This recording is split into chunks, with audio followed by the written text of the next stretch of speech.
거죠.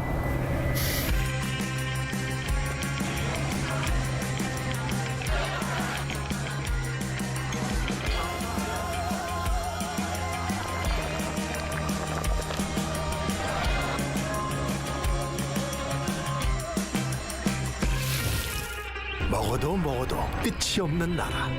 감당할 수 있겠니?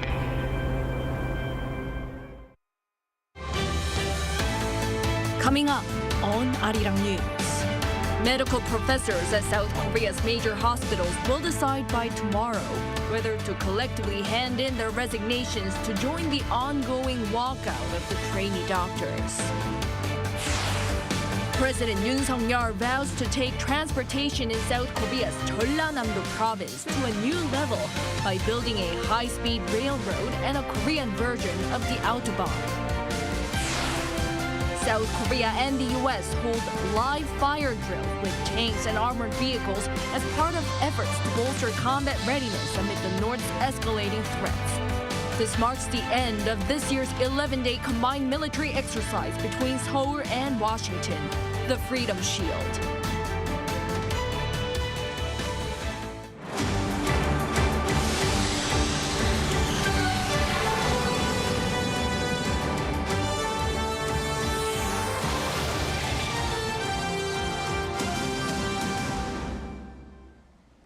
Good evening. It's 9 p.m. here in Seoul. Thank you for joining us on Arirang News. Professors at medical schools in South Korea are currently holding a meeting about whether to hand in their resignations against the government's plan to increase the number of doctors. This is triggering concerns about a worsening shortage of doctors, as most trainee doctors in the country have already walked out. Our Song Yoo-jin starts us off. There is only a day left for medical school professors to determine whether to collectively hand in their resignations.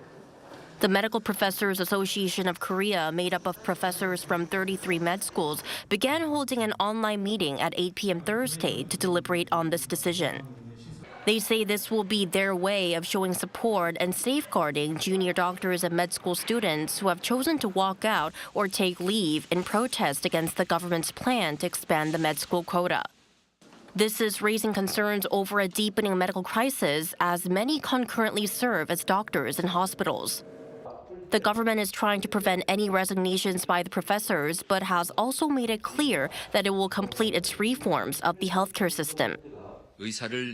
Reducing numbers of doctors in the past due to fiscal pressures, when we should have been increasing them, has made the current reform more challenging. The government will complete healthcare reform to safeguard lives and health, avoiding past mistakes. Meanwhile, amidst the plan to increase medical school enrollment by 2,000 students starting next year, it has been reported that the government is considering allocating 20% of the new quota to the capital region, including Seoul, and 80% to the rest of the country. Also, to address regional disparities in healthcare and strengthen essential medical services such as in pediatrics and obstetrics and gynecology, the government will push for a reduction in people's dependence on the so-called Big Five hospitals in Seoul. We'll bolster local healthcare to ensure timely treatment for all illnesses, from mild to severe. The government will innovate by developing small but strong hospitals and improve networking among them to address the abnormal over-reliance on the capital region. The government will increase financial support to hospitals in vulnerable areas and elevate regional hospitals to the level of those in the capital region. Song Yoo-jin, Arirang News. Shifting gears, President Yoon pledges to take transportation in South Korea's southwestern Jeollanam-do province to a new level by building a high-speed railroad and a Korean version of Autobahn. His remarks come while holding another policy discussion with citizens there, promising regional growth. Our correspondent Kim Do-yeon has the details. 2.6 trillion Korean won, or around $2 billion was pledged to build South Korea's version of Germany's Autobahn, an expressway without a speed limit to connect Jeollanam-do province's Yeongnam and the city of Gwangju. The announcement came from President Yoon on Thursday as he visited the province to hold a policy discussion on the region's growth and said better transportation infrastructure is needed. 이 길을 통해서 국내외 관광객들이 서남권을 더욱 많이 찾게 되고 전남 관광이 크게 활성화될 것입니다. 또한 이곳을 미래차, 자율차 관련 기업들이 실증 테스트베드로 활용할 수 있도록 해서 관광과 비즈니스를 한꺼번에 잡는 교통 인프라로 만들겠습니다. He also promised a faster rail system that connects Iksan in Jeollabuk-do province to the southern coastal city of Yeosu in Jeollanam-do, with an investment of more than $750 million. And as the province's Gyeonggi County is also a part of the space cluster, with it being home to the nation's only space rocket launch pad, Yoon promised a swift completion of the first commercial rocket launch site in the area. In addition, a center for commercializing rocket launch technology will be created to foster more private companies. In the meantime, as the province is well known for its agricultural and seafood industries, President Yoon spoke of his vision to host AI-based technology and smart farm technology to foster those industries further. As for seafood, one of the rising stars in South Korea's food exports is kim, or dried seafood, the main ingredient in the internationally popular Korean food, kimbap. Exports of kim surpassed 1 trillion won last year for the first time, and 78% of all kim comes from the region. One local business owner who's been exporting the item has asked for more support. If the country can create an agency to oversee kim industry development and give it a bit more attention, our kim industry could also enter the entire global market, just like the $7.5 billion Norwegian salmon industry. 이제 전라남도의 이런 음식 문화를 바탕으로 해서 김이 이제 동양뿐만이 아니라 서양에도 좀 수출이 될 수 있게 뭐 서양의 샐러드라든지 뭐 이런 데에도 김을 아주 보편적으로 쓸 수 있게 좀 개발이 되면은 저는 뭐 10조 수출도 가능하다고 저는 생각합니다. In addition, President Yoon also heard about what he could do to foster the nation's animation industry as he seeks to start something called the K-Disney Project, with Suncheon City aiming to become the nation's base for it. 김도현, Arirang News. While Pyongyang brags about its new weapon, Seoul and Washington here in the south have jointly staged live fire drills using their own battle tanks and armored vehicles. This wraps up the annual Freedom Shield exercise, which South Korea and the U.S. have been conducting over the past 11 days. Our defense correspondent Choi Min-jung was at the site and files this report. A ground-shaking blast followed by another seconds later. The combined forces of South Korea and the U.S. launched explosives one after another to swiftly advance into hypothetical enemy-controlled territory. A U.S. unmanned aerial vehicle flies over the enemy's territory to locate the target. Then, a K-30 gun and missile air defense system detects the enemy's aerial assets using its radar and blasts over 300 rounds of shells to shoot them down. This weapon can detect an enemy located within 21 kilometers and automatically fires once its target comes within the 3-kilometer range. 18 K-1A2 main battle tanks and 2 K-21 infantry fighting vehicles quickly advance into the enemy's territory and precisely strike the preset targets. Engineers from South Korea and the U.S. then fire multiple mine-clearing line charges to clear paths for tanks and vehicles through minefields and other obstacles. After shooting more than 200 rounds of shells, the Allies successfully conquer the enemy's base. The training took place on Thursday in South Korea's border city of Pocheon as the annual Seoul-Washington Freedom Shield exercise came to an end. The drills involved some 340 soldiers from South Korea's Capital Mechanized Infantry Division and the 2nd Infantry Division, a major U.S. ground combat unit in Korea. Through this training, we were able to fully equip ourselves with combined combat capabilities that can overwhelm the enemy. As you saw, they successfully executed their missions, and it showed that we are ready as a combined force to take on any challenges that we face here. That is the important part of what we do and why we train together regularly, to show that we are ready as a united front.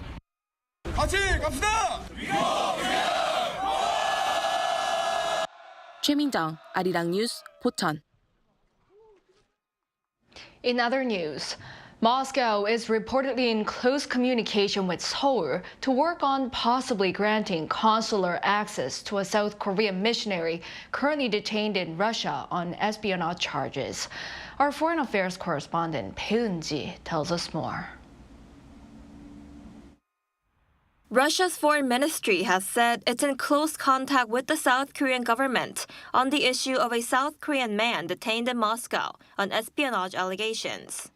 Its ministry spokesperson said Wednesday local time that at the request of the South Korean embassy in Moscow, the possibility of consular access to the detained South Korean man named Baek Won-sun is being worked on. The question is how ready they are for mutually respectful dialogue to discuss these complex issues.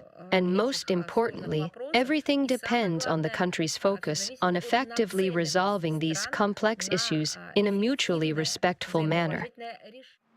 In response, South Korea's foreign ministry said Wednesday that it has been providing consular assistance to the man since the government became aware of the arrest. It added that it has been communicating with Russian authorities on the matter and that the South Korean ambassador to Russia met with a senior official at Russia's foreign ministry the day before. We will continue to engage in necessary communications with Russia so that our citizen can safely return home to his family as soon as possible. This comes after Russia's state-run media outlet TASS news agency reported Monday that a South Korean was arrested in Vladivostok earlier this year for handing over classified information to foreign intelligence agencies.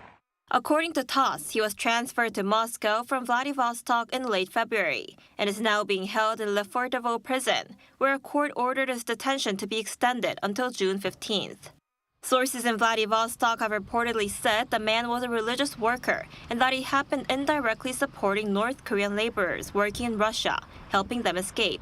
This is the first reported case involving a South Korean national, but it's just the latest in a series of arrests of foreigners made by the Russian authorities, including Evan Gerskovich, an American Wall Street Journal reporter who was detained in Russia last March. Peun-ji, Arirang News. In the U.S., lawmakers across the aisle came together at the House of Representatives to vote in favor of a bill to ban TikTok, which they claim challenges American security threats. Yet, despite their claims, the bill faces an uncertain future at the Senate. Lee Seung-jae explains. With overwhelming support, the U.S. House of Representatives on Wednesday voted 352 to 65 in favor of passing a bill that would ultimately ban the use of a popular video sharing platform, TikTok. American lawmakers have been calling for a ban on the platform, arguing that it poses a national security threat due to the fact that it's run by Chinese-based parent company ByteDance, and the Chinese government could use information gathered through the platform to its advantage. Wisconsin Republican Representative Mike Gallagher, who is one of the co-sponsors of the bill, stressed before the vote that the bill forces TikTok to break up the Chinese Communist Party. TikTok is a threat to our national security because it is owned by ByteDance, which does the bidding of the Chinese Communist Party. We know this because ByteDance leadership says so and because Chinese law requires it. This bill therefore forces TikTok to break up with the Chinese Communist Party. If the bill is passed by the Senate and goes into effect, ByteDance must sell TikTok's U.S. business rights within 6 months. If the sale fails, Google Play, Apple App Store, and other app platforms will be banned from providing TikTok for download. The bipartisan vote by the House comes despite former President Donald Trump's opposition to banning the popular app. Trump had argued that banning TikTok would lead to the growth of Facebook, which he criticized as an enemy of the people. White House Press Secretary Karine Jean-Pierre said in a briefing on board Air Force One on Wednesday that the top office is pleased to see progress on the bill. She added that the legislation is important as the U.S. continues to address threats posed by foreign technology services that put U.S. national security and the personal information of Americans at risk. The press secretary further emphasized that the White House wants to make sure the bill is on the strongest legal footing possible. However, it remains to be seen whether the bill can be passed with as much support in the Senate. Senate Majority Leader Chuck Schumer has been non-committal about bringing it to the floor for a vote, while other lawmakers vow to oppose the passage of the bill. 이 승재, Arirang News.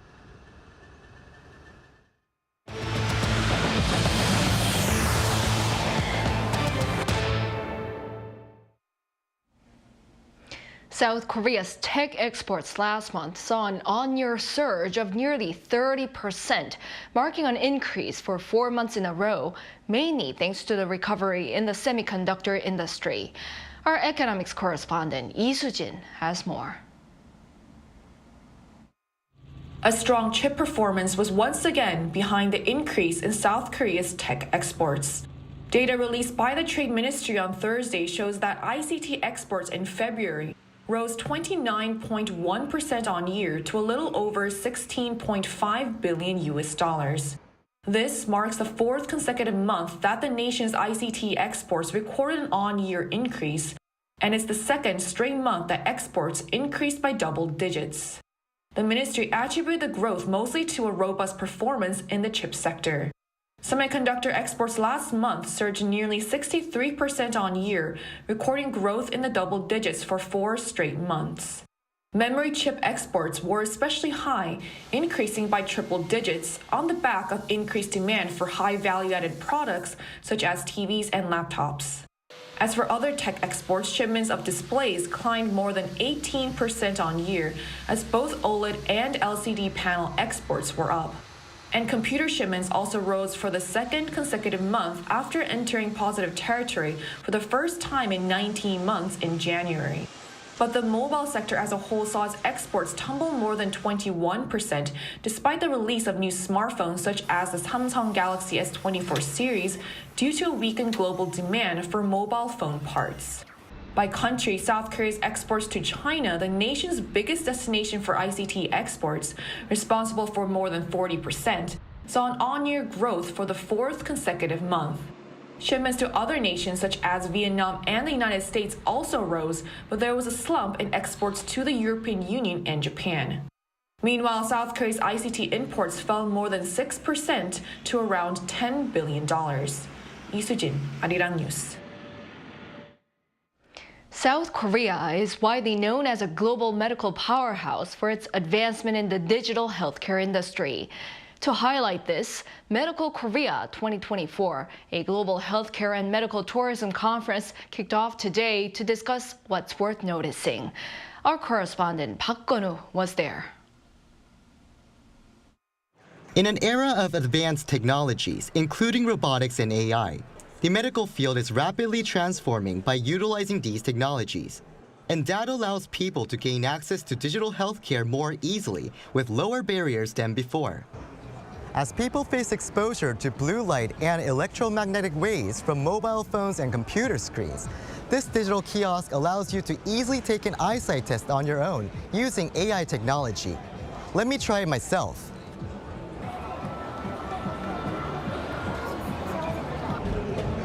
Devices like this allow people to do medical checks conveniently, taking up less time and space. To showcase such devices, the Ministry of Health and Welfare is hosting Medical Korea 2024 in Seoul from Thursday, which also features various lectures and discussions under the theme, Connected Healthcare for All, a new horizon beyond barriers. The conference aims to share insights into Korea's advanced medical technology and enhance perceptions of the country's excellence globally. At the event, a keynote speaker spoke about her ongoing collaborative plans in Korea. We have been collaborating very extensively with South Korea, doctors, hospitals, as well as various industry partners, not just in the medical space, but also in the IT space. We are rapidly expanding on that. Another keynote speaker also spoke about Korea's development in the digital healthcare field. And I would say, in many ways, Korea leads the world in their utilization of this robotic technology. He also mentioned some challenges remaining in the overall digital healthcare sector. You know, digital capability, I think, will be a new frontier across healthcare. And there will be many policymakers and industry participants that will really need to come together to understand how to integrate these digital capabilities into the environment. Over 50 speakers will participate in the conference up to Friday in sessions with global partners attending either in person or virtually. And alongside various business meetups during the two-day event, intergovernmental meetings will take place with countries including Mongolia, Paraguay, and Turkmenistan to further bilateral cooperation in the healthcare industry. 박건우, Arirang News. For many, robots are no longer a new technology. They're already prevalent in various industries, but now they're becoming chefs. Our An Sung-jin explains why this isn't a half-baked idea.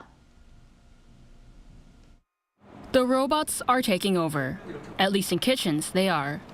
This middle school in Seoul, South Korea is the first to use robots in the process of cooking lunch. Rather than workers standing in front of steaming pots and pans, robots do it instead. Not only does it ensure consistency in taste and quality, but our chefs have also said that they are more satisfied as cooking has become more efficient and easier. Research has shown that being exposed to fumes in restaurant and cafeteria kitchens can lead to lung cancer. So the Seoul Metropolitan Office of Education introduced robots to improve the working environment for kitchen staff. These robots can rustle up various dishes such as soup, fried chicken, and stir-fried vegetables. It's not just schools that are using them. Expressway rest areas are doing so as well.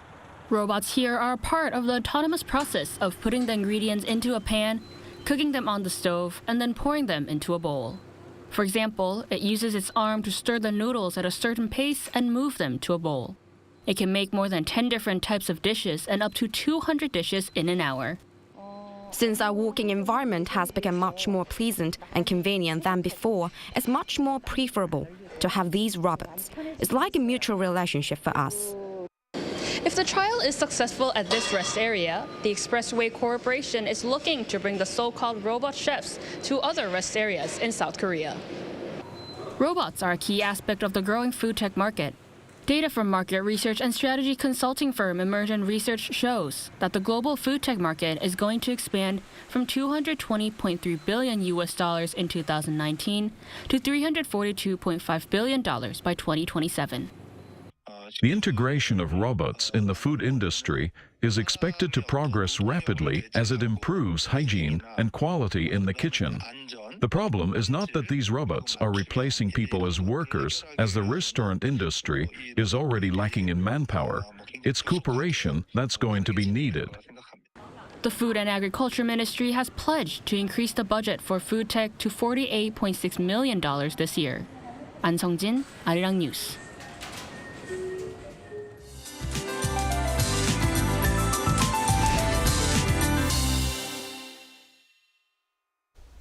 The warm spring weather continues, but fine dust is also a problem in Seoul and other metropolitan areas. It's because smoke from overseas flowed in overnight. Tomorrow, the concentration of ultrafine dust across the country will be bad all day long. The fine dust is expected to continue until Saturday and then be resolved with strong winds along with rain from Sunday. Wearing a protective mask is necessary.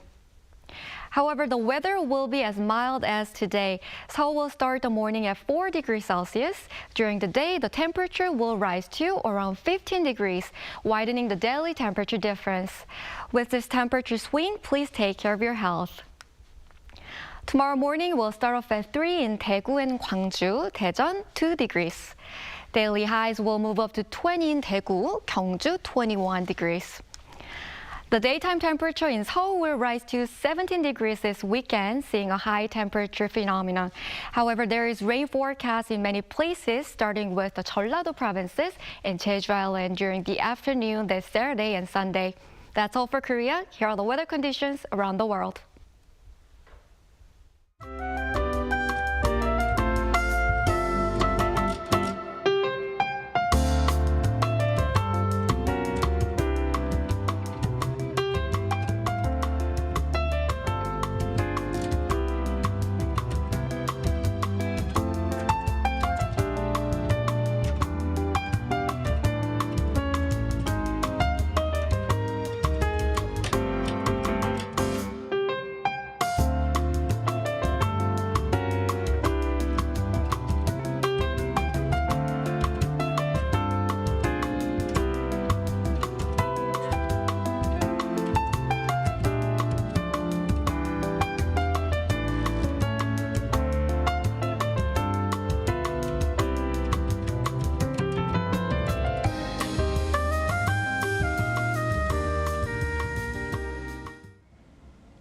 Well, that is all for this newscast tonight. Thank you for watching. We'll be back at 10 p.m. with the AI headline news. Good night.